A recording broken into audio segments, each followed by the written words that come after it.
राजकारण म्हटलं की आरोप प्रत्यारोप आले, चिखलफेक आली, टीका टोमणे आले. त्यातही निवडणूक असेल तर बघायलाच नको. पण कधी-कधी हे टोमणेही असे मारले जातात की मतदारांचं मनोरंजन होतं. सध्या सगळ्याच पक्षाच्या नेते मंडळींमध्ये कवितेचं वारं शिरलंय. त्यामुळे एकमेकांवर काव्य प्रहार केले जात आहेत. बघूया हा स्पेशल रिपोर्ट.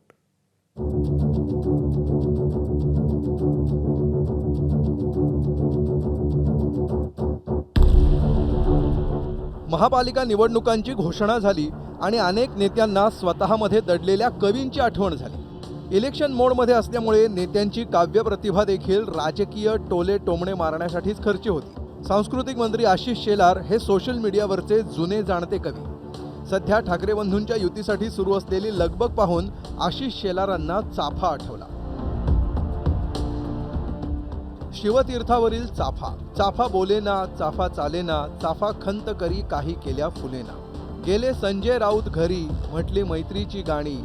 आम्ही गळ्यात गळे मिळवूनी रे, गेले अनिल परब सोबती. गंध दरवळला शिवतीर्थावरी, जुने मतभेद विसरले रे. चलिये रे ये रे गड्या, नाचू उडू घालू फुगड्या. खेळू झिम्मा झिमपोरी झिमपोरी झिम. तरीही चाफा बोलेना, चाफा चालेना, चाफा काही केल्या फुलेना.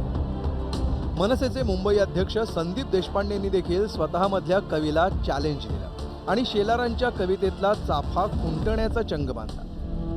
चाफा विरुद्ध बुरशी. स्वतःला म्हणवतो आशिष कुरेशी, पण ही आहे मुंबईला लागलेली बुरशी.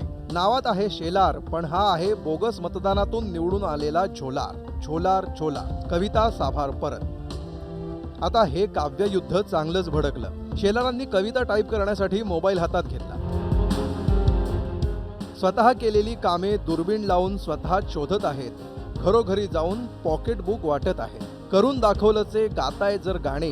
पॉकेटबुकमध्ये कशाला लावली मग द्वेषाची पाने. अंगात नाही बळ तरी काँग्रेसची स्वबळाची भाषा. तथाकथित मर्दांच्या पक्षाला मात्र मनसेच्या पांगुळ गाड्याची आशा. मारली लात काँग्रेसने जोराची.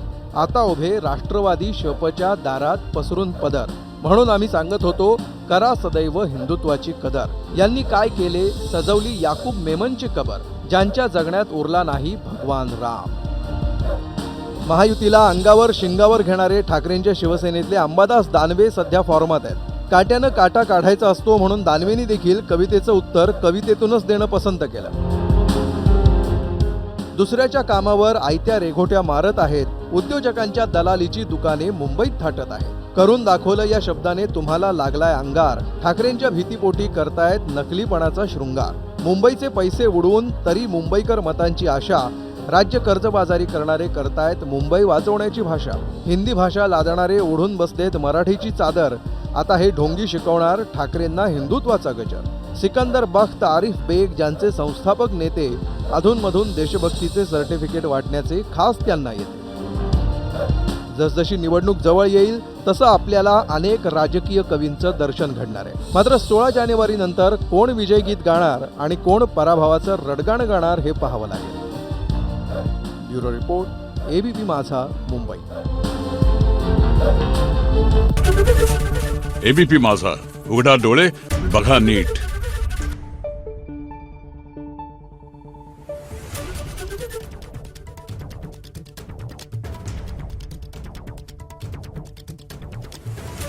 Thank you.